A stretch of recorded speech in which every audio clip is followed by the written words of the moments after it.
প্রশ্ন করেছো, যাদের স্মৃতিটা একটু দুর্বল মাথায় রাখবেন, দাগি আর অভিযুক্ত কিন্তু এক নয়। আমরা এই গত কয়েক মাসে 26,000 চাকরি যাওয়ার প্রেক্ষিতে দাগি এবং অদাগির ভেতর পার্থক্যটা বুঝে গেছি।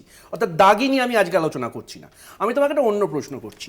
ধরে নাও সুকান্ত মজুমদার কেন্দ্রীয় মন্ত্রী, আমরা আইন অমান্য আন্দোলন করি, 25শে সেপ্টেম্বর 2025 উনি গ্রেফতার হলেন। 26শে সেপ্টেম্বর থেকে 27শে অক্টোবর পর্যন্ত হাইকোর্ট বন্ধ, 28 দিন যোগ করে নাও। উনি কি সঙ্গে সঙ্গে মন্ত্রিত্বটা ক্যান্সেল করে দেবে? মুখ্যমন্ত্রী মমতা বন্দ্যোপাধ্যায় যদি চান, আমরা যারা রাজনীতি করি, নন বেলেবেল অফেন্স দিতে আমার 1 মিনিট লাগে। 28টা দিন প্রত্যেক, গত বছর 9 অক্টোবর থেকে 2 নভেম্বর পর্যন্ত ক্যালকাটা হাইকোর্ট বন্ধ ছিল, 28 দিন। যখন তর্ক করি না, আমরা এই কথাগুলো মাথায় রাখি না।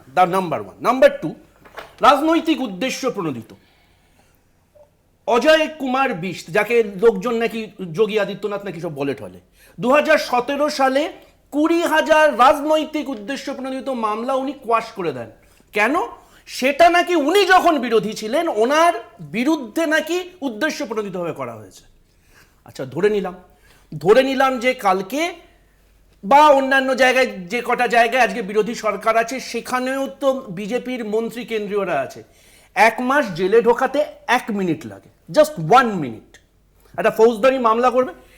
একটু আগে আমাদের যে নব্য কবি এসছেন, যিনি ঘটনাচক্রে আবার বিজেপির রাজ্য সভাপতিও বটে, তার এগেনস্টেও জামিন অযোগ্য ধারায় মামলা হলো। সেটা কবি না, কবিতা প্রেমী। আচ্ছা, ধরে নাও কবিতা প্রেমী, অত্যন্ত মানে কবিতা প্রেমী সাহিত্যিক মানুষ, এবং উনি নৈতিকতার এবং আয়না দেখানোর কথা বলছিলেন। 2021 সালের বিধানসভায় আমরা আয়না দেখে নিয়েছি ওনার এগেনস্টে যে যে অভিযোগগুলো করেছিলেন, এবং যারা করেছিলেন জামিন অযোগ্য ধারায় মামলা হয়, তুমিও জানো।